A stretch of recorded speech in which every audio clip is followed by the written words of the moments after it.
All right. Hi, everyone, and welcome to the VR and Philosophy podcast, episode number 15, I think. And with me, I have Bendik Bjørnstad. Bendik was the first guest at this podcast ever, really, when we started, sometime previously this year. And we're doing a special episode.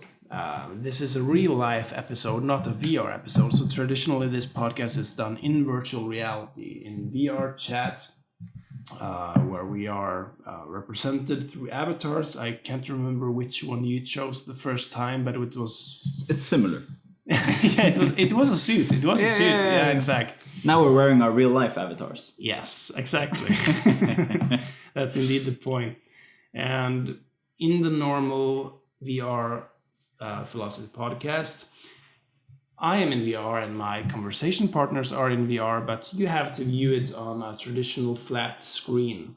So this episode is sort of a flip of that because in this case, if you go to your Oculus Quest, if you own one, you can go to YouTube and actually view this in 360 degrees and in 3D. So you can be in VR while we are in real life, sort of opposite to the traditional one. Sure. But anyways, let's get talking. So, Bendik Bjørnstad, you were the one who introduced me to, well, a lot of philosophy in general, but particularly Eastern philosophy. Sure. And I mean, the blog Matrice, which sort of this podcast and YouTube channel, AltVR, subscribe everyone, sort of manifested from. I mean, we have been writing a lot about Hinduism and Buddhism and its relation to virtual reality and just authentic existence in general. And you brought me onto these subjects. So, of course, it's super interesting to have you on and hear your takes on virtual reality. But for those who are listening, either on the podcast version or watching at YouTube, could you just give an introduction to what your interests are? Sure. First of all, thanks for having me on. It's nice to be here. I have a master's in philosophy from the University of Bergen, and my specialty was sort of existentialism. And specifically authentic existence, a key concept for philosophers like Heidegger and Sartre. Not as much as for the phenomenologists, but and VR is a really interesting philosophical debate. Sort of, it's an area, a topic for discussion because it hasn't seen a lot of mainstream philosophical attention, which is sort of the biggest philosophical question regarding VR is why isn't it? It's because on the front it seems to be a real life example of some of the greatest hits of philosophy, if you will. Yeah. The brain in a vat experiment, the simulated reality. But VR, for whatever reason, has failed to garner mainstream philosophical attention. I mean, there are some papers out regarding the ethics of philosophy, the ethics of our behaviors, but not a whole lot of philosophy regarding virtual reality as it's currently instantiated, right? The specific technology that we have now. It's more a thought experiment of what could we be if we could be anything. There's very little real life philosophy about Steam versus Facebook versus any other kind of competitors. Right. Yeah, I think I get that. That, I mean, even in my own writings, it's easier to deal with virtual reality as the concept of virtual reality, right? We're writing about the concept of virtual reality. What would virtual reality mean when it's realized, right? It's seeming to come. It's seeming to be right around the corner, and when it comes, it's going to be this and thus. Right. But there's not necessarily what is it doing to our society right now? How is it impacting us right now? Because it's still this ideal, and I think it's I mean, when I think of, I'm working with VR, am I working with an idea or am I working with a reality? as of right now. And I think pretty much I'm adhering to the virtual for what it's potentially, what is potentially possible, what it potentially can be. But I mean, we've been discussing earlier today. We had a couple of takes making this work, and what we mentioned was it may one day suddenly become real. Well, I mean, so I'm not a neurological expert, but I have some rudimentary understanding of how the brain works. So the brain sort of organizes a consistent, coherent reality, right? It takes in all kinds of stimuli and all sorts of past narratives and past way of filtering it, and it sort of generates its ongoing reality. And I think what you mean by real in terms of virtual reality is that when will the technology become sophisticated enough so that the uncanny valley phenomenon doesn't occur? Like you don't realize on a moment-to-moment basis that you're in a virtual space, right? You would only have it as a sort of a Hintergedanke, as the Germans would say, thoughts in the back of your mind. The active suspension of this belief would no longer be a barrier to entry. So for those who lack the capacity to immerse themselves in VR as it's currently instantiated, they would no longer have an opportunity cost. Like they could buy the headset knowing that it would grant them the kind of experiences they've been promised: entertainment, social, you name it, exploratory. Yeah, exactly. So right now it's possible to create a feeling of presence towards computer-mediated worlds or computer-synthesized worlds. Or meet other avatars, other people. So you can have social presence or co-presence as it's defined.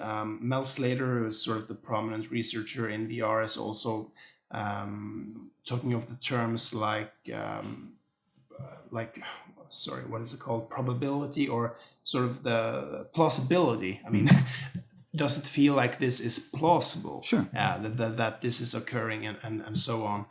But I think the bottom of all these things is, of course, the similarity to reality. So does it feel like this is something, the environment which we are in, does it feel like it's being mediated? I mean, and if someone is watching this from a virtual reality head-mounted display like the Oculus Quest 2 or something like that, does it feel like this is being mediated? Because if you're watching on YouTube, it's very easy to see that this is being mediated. I mean, you can see the square around where we are talking. But if you are in the virtual reality head-mounted display, it's not apparent that it's being mediated. You can maybe see the pixel,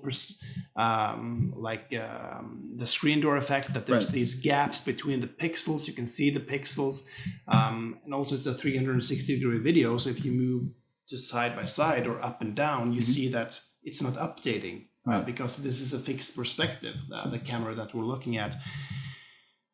But once that is not noticeable, things will start to get serious very quickly in terms of the philosophical notions.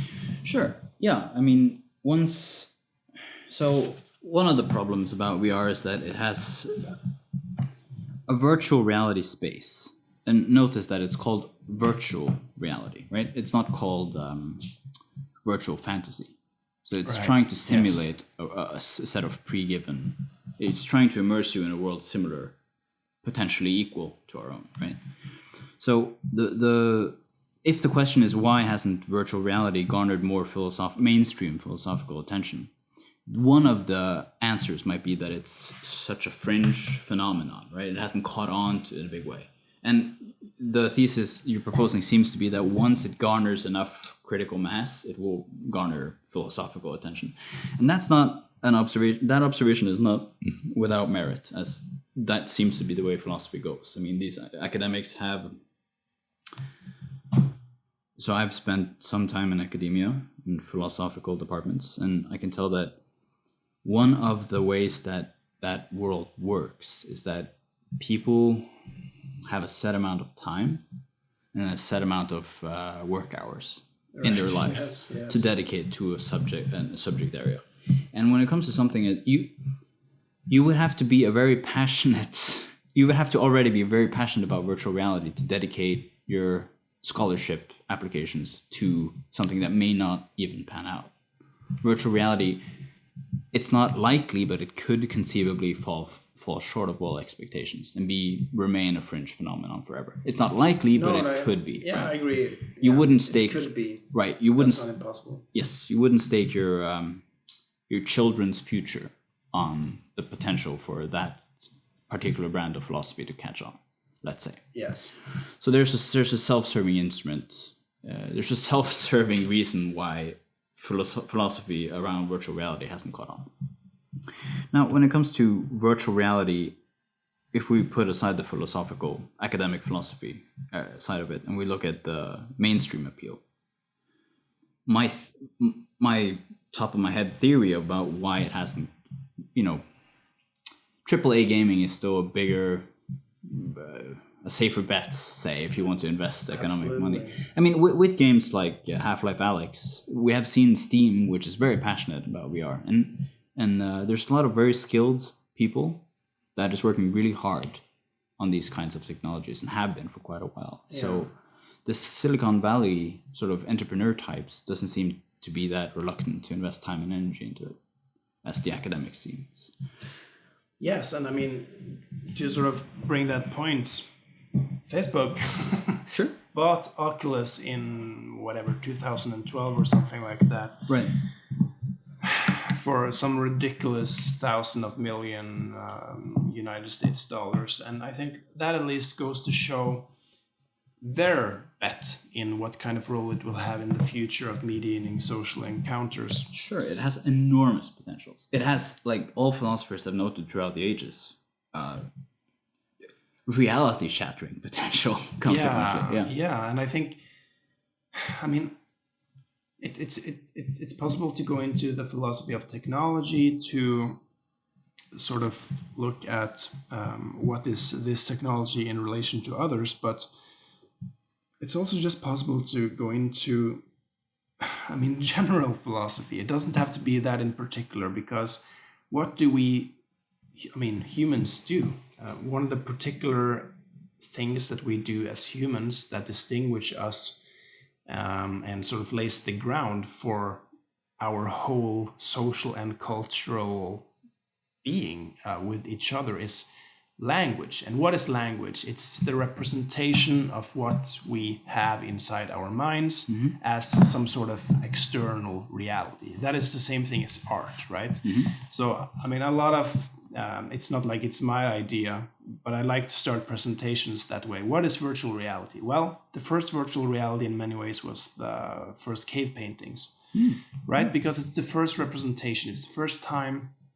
The dawn of art, great application that we reviewed on our channel, is sort of showing the first cave painting in virtual reality, which is very meta, because the first cave painting, the first representation, the first time the human being looked inside their minds and wait, I have this thing here, or maybe they of course already had language, but they were able to externally manifest an abstraction of reality. Right. A representation, yeah. Yes, and this abstracting tendency, it's like we abstracted the three-dimensional full virtual world, our whole existence, into a 2D square. And often we are now we're looking at media right now on these squared phones and so on, but now we have the potential to recreate reality in the same way, the immediate or the non-mediated. Right. And how will that change things? Because there may be benefits to knowing that it's an abstraction, right?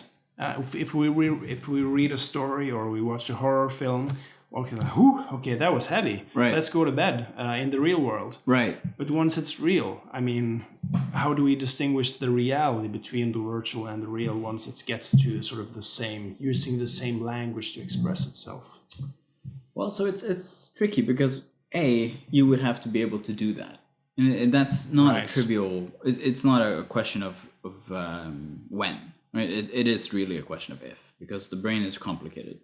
And the way it filters information is complicated. And I have yet to have a virtual reality experience that I didn't actively have to help integrate itself into my conscious perception, right? I've yet to become so enamored by the virtual that I have to force myself to remember it's not real. It's quite the opposite. I have to actively suspend disbelief.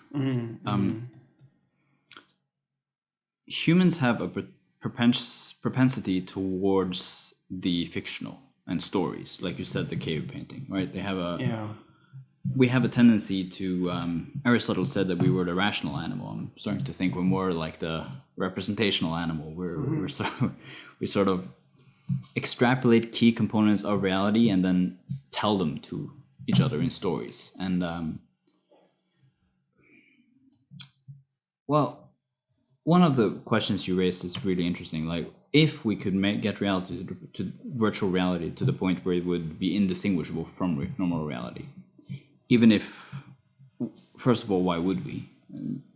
Which is a good question. I mean, the obvious one would be like infinite bliss and euphoria, and and sort of brain in a vat type pleasure scenarios. But would we? Would there be something that would be inherently?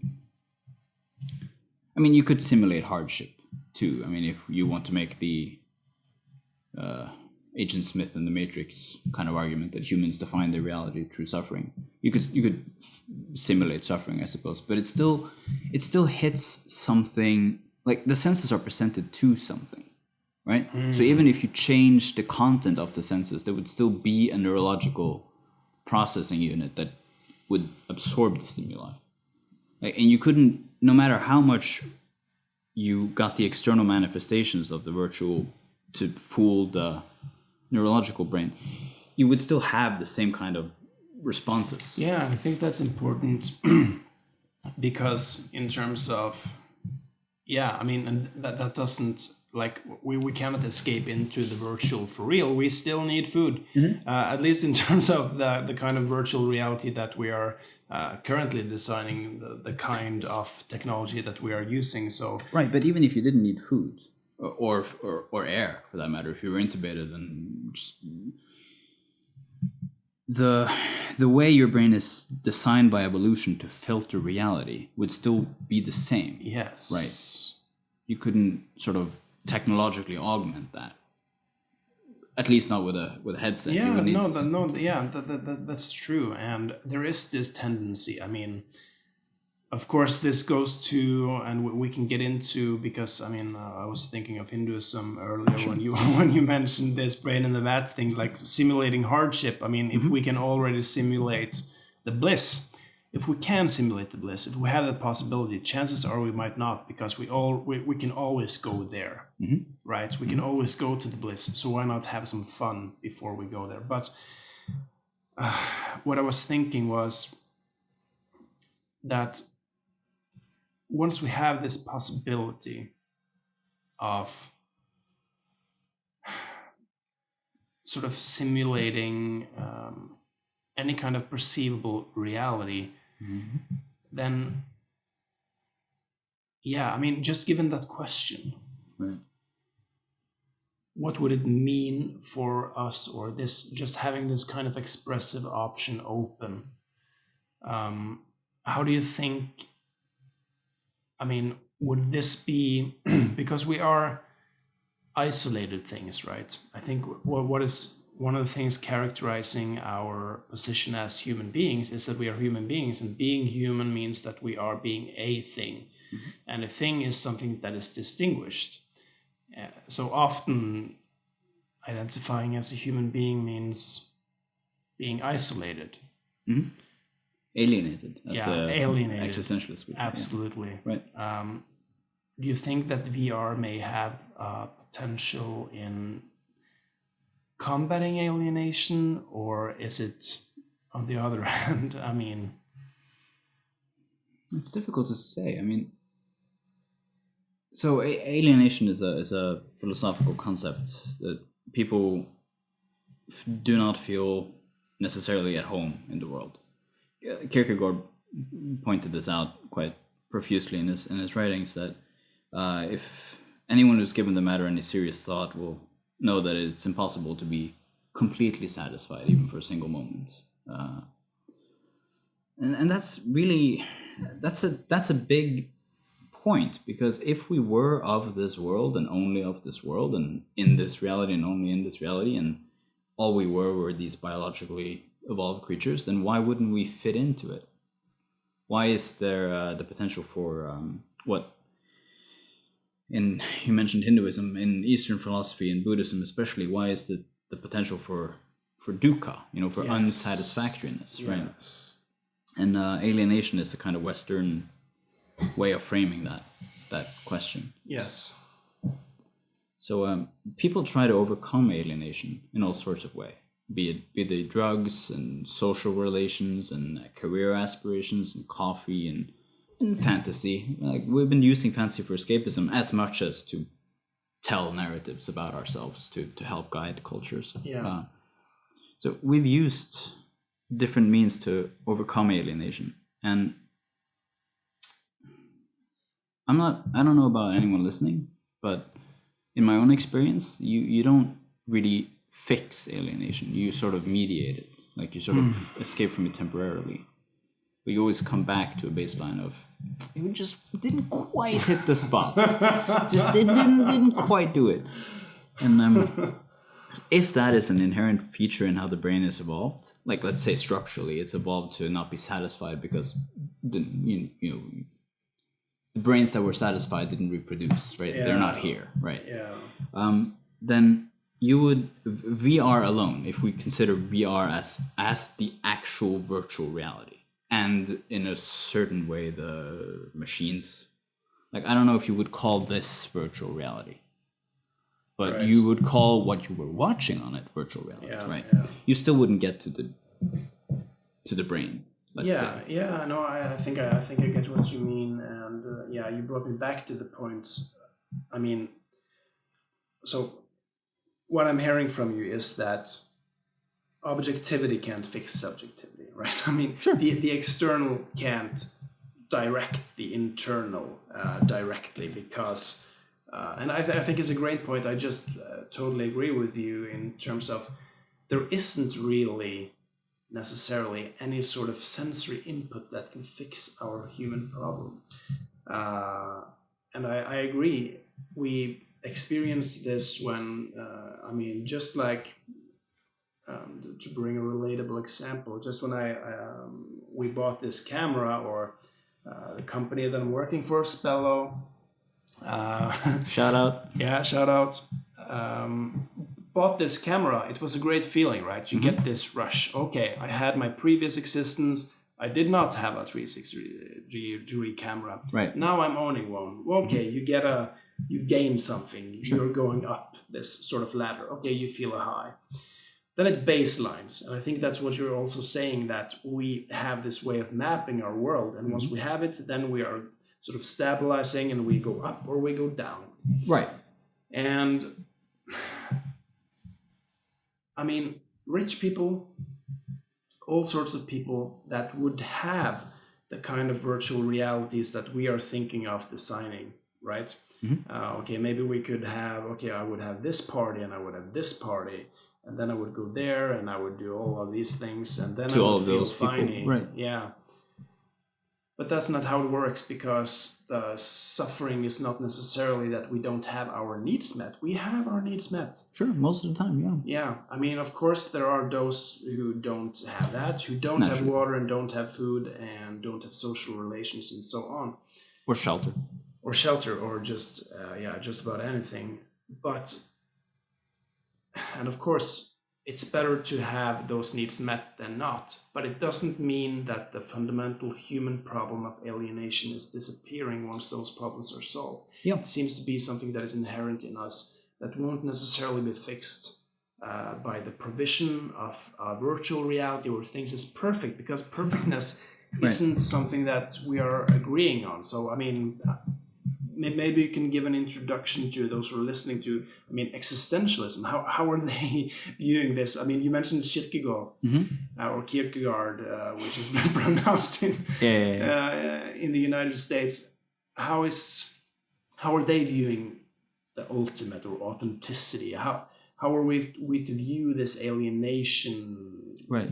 Well, their prescription of how to correct it is less interesting than their diagnosis of the problem, in my experience. Yeah. They all, when I say they, the big names within existentialism, depending on how you define it.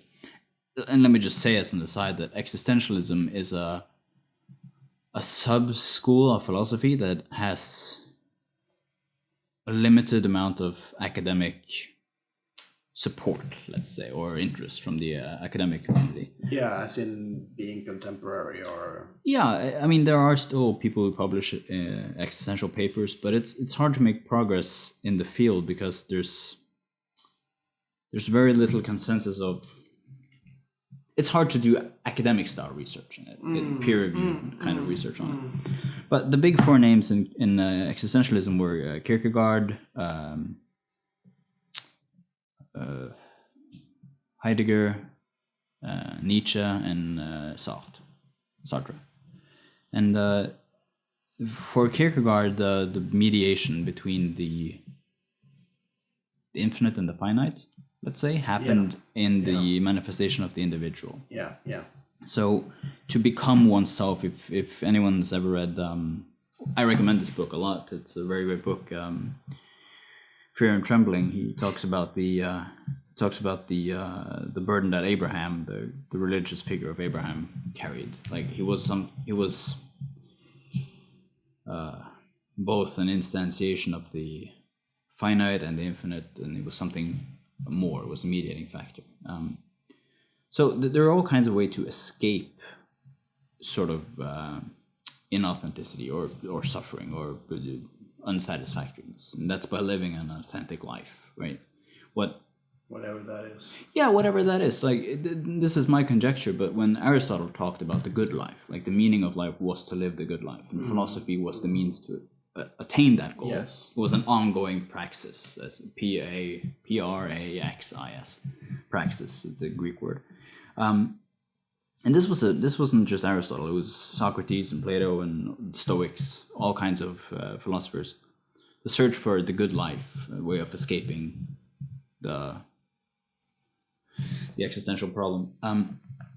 And virtue. So whatever the good life is for each and every one is different. It's the reason why an authentic existence can't be prescribed. Like the right way for you to be you is this way and this way and this way. Right?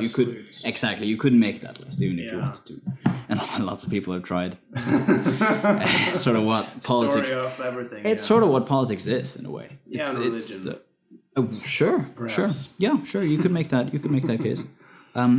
So this relates to virtual reality as it seems to be the newest sort of iteration of the alchemical dream in a way. I mean, how do you find the matter that transcend the matter spirit barrier? The alchemical dream was something like creating a perfect world using the powers of matter. And if you could create a virtual world that could remove you from unsatisfactoriness without living the good life, which is an existential undertaking. Like you could use technology as a proxy. We're sort of already doing that. I mean, every time you flip up your smartphone, you're using technology to... Yeah, my screen time these days are terrifying. Seriously. It's become, And it's not a popular subject because people know on a certain level. Like if you tell them, you come off as preachy, obviously, but you wouldn't be able to come off as preachy unless they already knew they shouldn't. Yeah, I suppose. So VR is a sort of ultimate, or at least the way we are conceptualizing VR as an undistinguishable reality that you could delve into and forget you were delving into, let's say. Yeah. It's sort of a very sophisticated manifestation of a very old philosophical. Yeah, I also think that there is something in relation to, when you mention, or we brought up Kierkegaard, there is this sense in which, for Kierkegaard, that sort of, he was, faith was the thing for him. Mm-hmm. And, regardless of his sort of adherence to the Christian faith, most of his writings were very against the church. So his idea of Christianity is sort of very far away from the kind of Christianity that we are seeing in the churches today, because that's exactly the kind of Christianity that he would preach against. But when he sort of preached against this Christianity, it was that faith was not sort of letting oneself go, right? Because faith could be faith in God, not in God as an idea that sort of is disappearing if you don't think about it. So remember to pray, remember to pray, remember to pray. Right, something to attach to it. Yeah, because if you don't, God is going to die and you killed him because you didn't think of him. That's Nietzsche. Yeah. Yeah, and so there is this sense in which VR can be, and this is something that is worrying me perhaps, that VR is an abstraction of ideas, but it's still ideas presented as an immersive virtual reality. So there is this sense that VR may actually just be, filter bubbles has become an sort of established term by now, right? Because we have these social media, and if the worlds are just representation of information that is already there, there is normal reality can surprise us. And I think that the normal surprises that we are getting is what is meaningful. Right. When you are going through your normal day and it's just normal, that's not interesting. When something is happening that is bursting you out of your bubble, and this is where I think VR should take inspiration from psychedelics. Because psychedelics have a very effective way of surprising you by really, grabbing you by your what have you and shaking your gonads, things up, your virtual gonads. Yeah. So I think that there is something important to be learned from psychedelics when we are synthesizing things, because psychedelics, they are compounds, they are fixed things, but when we ingest them, they surprise us. And applications, like if you, this is of course a very strawman argument, but if you open Microsoft Excel, it's not going to surprise you necessarily. So how can VR surprise us in the same way that reality? How can we keep this original revealing, as Heidegger would have called it, while in VR? What do you think about this? How can we approach non-duality? How can we escape from the normal mind, the normal way that our mind is working? Right. Do you have any thoughts on this? Yeah. So what I think I hear you say is that how can virtual reality be used as a tool for a self-development and a spiritual direction? Meditation maybe, sure. Or well, so like with all forms of technology, it has risks and rewards, right? And when we talk about the non-dual states, we have to be very careful to approach it as scientifically as possible, because it's a very subjective state. This is one of the problems that the existentialists faced, was that they described something that was inherently personal. Yes. So one of the reasons why it's so hard to do academic research on existentialism. Yes. One of the things that we know, and I use know very lightly. One of the things that we've established consensually is that psilocybin mushrooms reliably produce mystical states in people who induce them. It's been proven in laboratory settings. It's not depending on set and setting necessarily. The chemical compound will deliver the states. So when people have these experiences, they self-report them as feeling authentic. They self-report them as feeling meaningful in a way that, like you said, normal life isn't. They self-report them as being the most significant moments in their lives, and that's not minor. Even if you're looking at it through the most skeptical nose possible, even if they delude themselves, it's still something that, if it has a positive effect on them developmentally, going forward, which it seems to have, people score one standard deviation higher on the openness trait in the Big Five personality characteristic. That's a really good point. That personalities have changed, but also behavioral habits like alcoholism or people stopping smoking. Statistics like this haven't been seen really in any other kind of intervention. Something like north of 60% recidivism rate in chronic smokers. When the closest chemical component, Wellbutrin, has 18%, and that's when you take it repeatedly. Yeah. From a single time dosage. It's insane. It's very crazy. It's hard to know what to make of it. And VR shares in its more benevolent manifestations. It shares a lot of the same aspects, features that psychedelics do, because when you take your brain and you put it in a new situation, the new genes turn on and code for new information. It's why traveling feels so sort of stimulating. But once the territory is mapped, the brain reverts to old sort of habits, and you're back into what Sartre would call bad faith, like you're pretending to be a sort of a character in a play. Yes. Right? So one of the many ways to categorize that.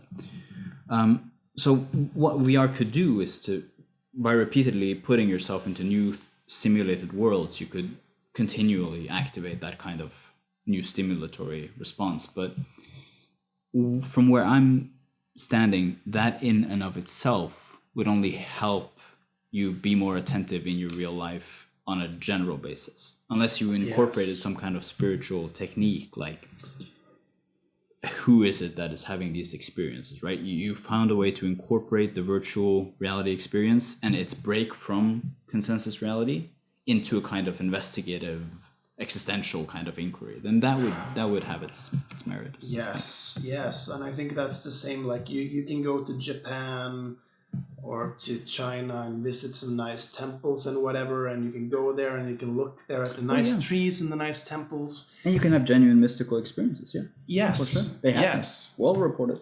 But what are you going to do with that? I mean, you can also have psychedelic experiences, and you may have seen what it's like to not necessarily feel yourself as this thing. Yeah. Maybe it's this construct that you see is generated by things around you, but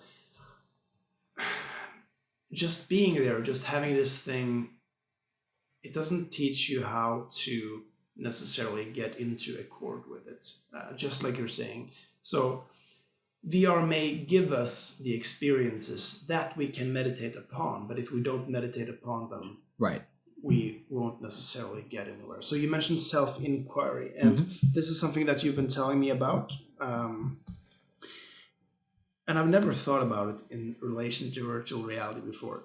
I mean, I was writing something similar to this, an article at the Matrice blog on depersonalization and derealization, sort of a dark theme, how VR may make it obvious to ourselves that we do not exist as a singular cohesive self across unchanging through time. Yes, as this thing, as this self. That's what we feel like, basically. Right, you can easily imagine yourself as another skin color, another gender, another height, another weight class. You could easily, and you would still somehow feel like me, but no objective features could be locked down to that. Yes, kind of the meanness or the thisness, the thusness. The being itself is sort of not reducible or even explainable by any sort of objective feature. Right. This is known as the ship of Theseus. Thought experiment. Like you have a ship made of wood and you replace one plank at a time. At what point is it a new ship? At what point is it an old ship? I probably butchered that name, but the thought experiment is similar. David Hume, one of the British Enlightenment philosophers, also talked about the fictionality of the self. So it's not an unexplored concept, and VR certainly highlights aspects of it. Yeah, absolutely, because you're able to be anything while you're still the same thing. And and you can so radically change how you perceive yourself. Like these avatars can go into foxes, and you can become angel deities, and you can become all kinds of arbitrary things that we can't even conceive of you and me sitting here right now. People could conceivably make an avatar, identify with it, and feel like that person. I think it's also important to mention here, and that's where it gets beyond the relatable, perhaps, for many people, but that doesn't just go from the objectivity that you're presented with, or the purely external. You're also able to feel yourself without any memories of who you are, under heavy psychedelic states, where you are not necessarily inside this reality at all. You're just inside your mind or whatever is happening. Right. But you're still this perspective. You are this awareness and existence occurs, as they say. Yeah. Yes. And this is just a good point, because in terms of depersonalization or derealization, it may be that, of course, if this suddenly happens, it can be rough.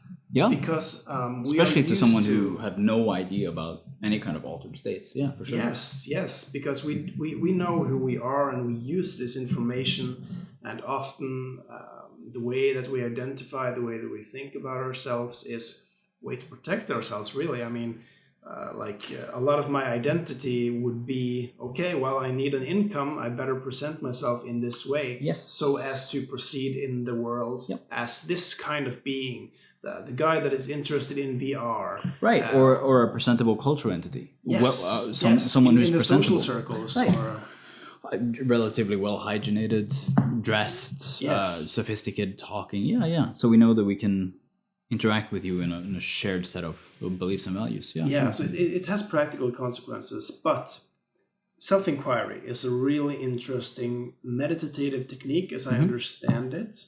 Maybe you could explain what it is. Sure.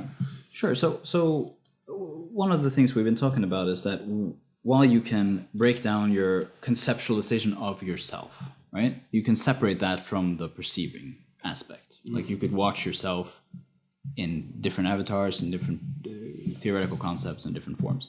What we come back to is that there is something that is immutable, for lack of a better term. There's something that can't be non-reducible. Yeah, well, sort of. There's to tie it back to authentic existence. There's a way of existing that you keep reverting back to.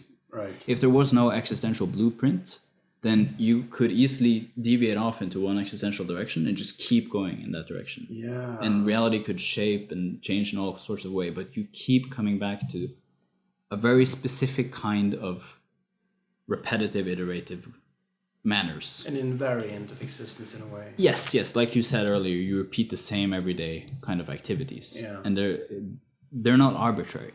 They might seem arbitrary, but they're one of very finite set of ways to function in the world. So a common aspect of the theory of evolution is that you have an environment that selects, and you have a random set of mutations that adapts, that are selected away. So you have a set of a defined set of boundaries in which you're trying to navigate. So existence is sort of given as a parameter, not by anything oppressive. It's just is in a set way. Right. And one of the things that can happen to people who take on the virtual reality experience is that they can lose their previous identification, but they can never sort of escape from the fact that there is an identifying principle. Right. It's exactly inseparable. Yes. So it might seem very when people talk about these kinds of things, like we could be whatever we want in virtual spaces, and we could throw off cultural conventions of character. It doesn't necessarily mean that they're trying to, that they could reject. Like, what is it that is trying to escape into these different cultural types? Yes. It's not necessarily. It's not necessarily that they're trying to work against the reality that they came from. They're trying to find a way to navigate successfully. Yeah. They're trying to find an iterative set of games that they can play in. Yes, and phenomenology is also pinpointing this in a different way that, intentionality, right? Consciousness is always conscious of something. Sure. So that is the invariant that we cannot escape from. We can be anything, but we have to be. Right. But self-inquiry. So right. This is a technique that's Yeah, you investigate the structural aspect of self. Like, where is it? Yes. Like, if you're empirically minded, say, you should be able to detect where in the body that this self entity resides. Because it's clearly postulating itself. Like, I am in this body. Okay, well, where in this body? That's a self-inquiry question. Yeah. And this, people respond differently. Some people are not interested in self-inquiry. Some people are very interested. Some people feel squirmish. Some people feel interested. But the basic premise of it, everyone understands the logical consistency of the approach. Yeah. Where am I? When am I? Who am I? Like, if you change this setting to, like, let's say grandparents came in, you would be a different personality would manifest. Yes. So who am I? Right? What am I existentially? And I think for many people, this is speaking from my own experience, just having thought about this before, that many people may even think like, what even is that question? Who am I? I mean, of course, right? I'm John Doe. It's very clear. I mean, of course, it's hard to explain. I spent 40 years building this character. I'm attached to it. But the point is that, wait a minute, seriously, what are you referring to yourself? Right. And I mean, in for my parts, and I brought this up earlier, that you introduced me to Eastern philosophy and just general mystical thoughts. And in the beginning, it was like, okay, it's okay. But then I actually tried meditating and paying attention to what was going on. And it's usually this, because we take ourselves for granted. This is embedded in cultural worlds and so on. Right. But once you start paying attention, it's like, wait, this thing, and I still have a very manifesting self by all means, but it's not one thing. It's all these different impulses that's coming in, and unless you're paying attention, it's easy to guide it as one thing. So self-inquiry works at, okay, I'm feeling anxious. Where is this anxiousness? Sure. Or who is it that's anxious? Yes, more importantly, and what is it? Mm-hmm. Because we think it's this thing. We usually think, it's that thing. Mm-hmm. It's the anxiousness. I already termed it. So yes. we use it, it's that thing coming back again. Yeah, the old neurological network that has grown in size and proportions. Yeah, but if we actually pay attention, we may realize that, Yeah, through discernment. Yeah. In the Buddhist tradition, the Vajrayana approach is to delve deeply into the phenomenon, to see through. Yeah. Which is literally what it means. 1 minute break. I have to go to the bathroom. Fair. Yeah, I mean, so as far as how virtual reality can be used for a new approach to selfhood, let's say. Yeah. Like, it has uses for that. If you want to go into the mysticism of it, it's certainly possible. There's it's one of the many uses of virtual reality. One of the more likely things it's going to be useful for is the creation of new environments, new sort of shared community spaces that are like right now, for example, due to the lockdown, we have a lot of people that are confined to their own homes, can't go out, but they can still congregate in virtual spaces, right? And they can present themselves right now in VRChat as sort of these outlandish, larger-than-life avatars. But as the technology sophisticates, and as it becomes a more and more refined social game, like you don't have to go to Victorian era sort of societal, sort of political, social maneuvering, but you could. I mean, if people were interested in playing that in VR, they certainly could. So it's going to create a lot of spaces for people to express their particularities without having to manifest it politically, if that makes sense. Yeah.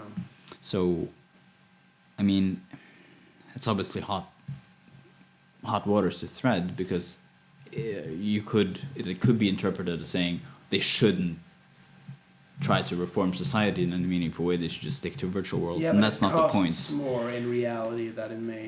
Right, but that's not the point. Obviously, you should try to enact what you think is morally right. Sure, but that's not, I mean... But it gives an arena for trying out kind of social theories and see how other people will react. That's super exciting, right? Yeah. Yeah, because it may cost less to create an alternative society according to a certain ideology in a virtual space than in a real space, because it's possible to do it 4 times a week, or sure, like a role-playing session almost. I mean, we're becoming very deconstructed as we move forward in society. I've noticed that the self is getting deconstructed in a non-healthy way. Let's say it's being attacked.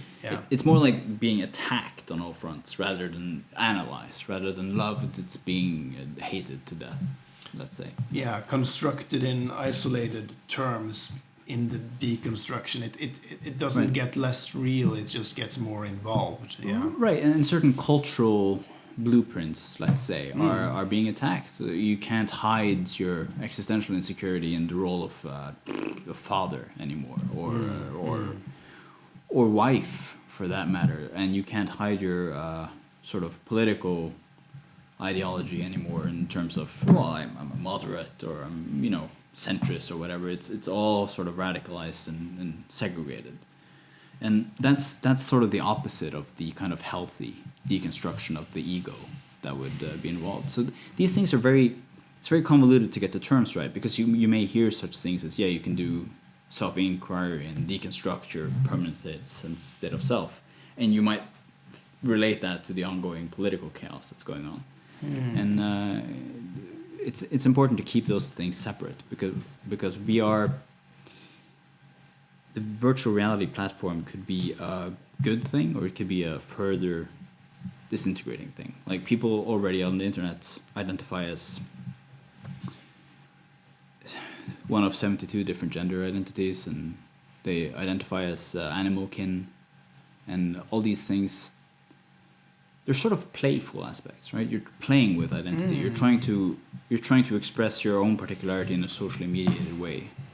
And I think what is great about it being playful, if it is, is that, well, it's I mean, playful. Playful would be non-attached, right? If you're playing, you're not attached to those identities. You can play violently. I mean, it can be very dark, but play would mean to experiment with set categories. Yes, so if you can explore, but not necessarily, I mean, it's like, okay, we're finished playing, I'm going to go home, but if you have constructed a new avatar that is you, then you're clinging to it, and it's yours. You can try it out, you can see how other people respond to it, and you can mediate, you can negotiate your way into kind of a new identity. Yeah, but so there's, that can be a positive thing if it's, I mean, playful in the sense that I imagine the word, that if you're playing with experience, seeing what fits and what fits not, but once you get to anything in life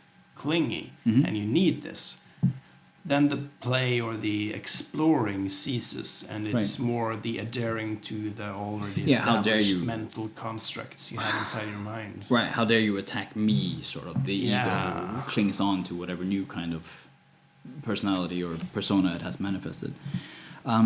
So when you have two camps that are too polarized to integrate, you usually need a third space, right? And a new area and location to go to. If you've used all the storage space on one hard drive, you could add a new hard drive to add a new temporal buffer, and then return to the to the old problem, solving it. So VR could, I mean, depends on how sophisticated it gets and how invested people get. But you already see this in games like massive multiplayer online role-playing games. People play these avatars, and they use that as a way to pursue the cultural hero myth online instead of in their lives.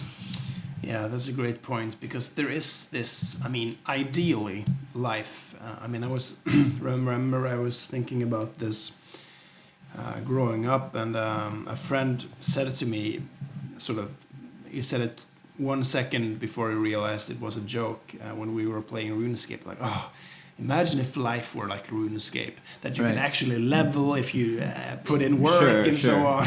right.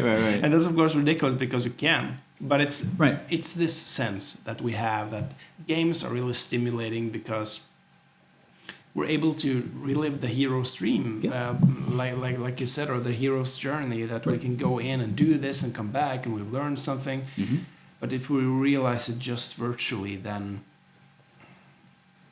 well, people are already using the digital as a proxy for mediating their preferred personalities. Yes. And I don't mean to step on any toes, but part of it is really... so ego development is a complicated thing. And part of having to negotiate your identity with other people means that you don't get the final say in how you're perceived. And that can be really... If you're really invested in... Because you're afraid or you're anxious, you're really invested in I have to be perceived in a certain way or I don't feel safe, then that can be a tricky thing to bring into the world, and we see that. So VR can be a sort of arena. People, like I said, already do this in RuneScape and in chat rooms and all kinds of places digitally. They present and in normal social life, and increasingly in normal social life, and it's not necessarily good for cohesion because one of the things you are attacking, or one of the things that are under attack, are shared cultural ideals. Shared cultural norms. And when we don't have a shared narrative to default to, then how do we understand each other? If there's no shared... If we're being made unable to communicate with each other on shared values space, then we don't have a lot of spaces to talk. Yeah. So... I see now on my phone that we have 2 minutes and 26 seconds left of memory cards for this podcast. So this is a challenge. First of all, we need more time having discussions. Right. So if this is something you like, please say the word and I'll buy more of these super expensive memory cards. We have 64 gigabyte memory cards inside this thing. So I guess this hour will be, that's not to show how bad I am at math, but about 300 gigabytes of footage. But anyways. Can I just say something before we end? So the one last thing I would say is that as we have these VR experiences that you can have, right? These hero's journeys, these things, it's really important that we don't get attached to always winning. Because if you always go in the hero's journey, you overcome greater and greater challenges, and you always come back without necessarily having changed, without any humbling. Like if something incredibly happens to you in real life, you're very humbled by it often because you've experienced it yourself. But you can sort of get into this Rick phenomena from Rick and Morty, the kind of, you always come out on top of every kind of conceivable. It's very ego. And what does it then mean? Yeah. And then you come back to real world, and you're not used to adversity at all. You're used to a difficulty that you can overcome. Yeah. And it's not, it's important to factor for that, to not always be victorious in everything with no cost. Yeah. Yeah, okay. And we'll save that narrative for another episode in terms of Hinduism. Immersing yourself in stories that are not necessarily even positive. We could probably talk forever, but thanks for having me on. Yeah, I'll buy more memory cards. Thank you all for sticking with us if you did. And 30 seconds left. I'll just say subscribe to the channel. And if you like this podcast, it's also available on iTunes and all other platforms. And nice seeing you. Peace.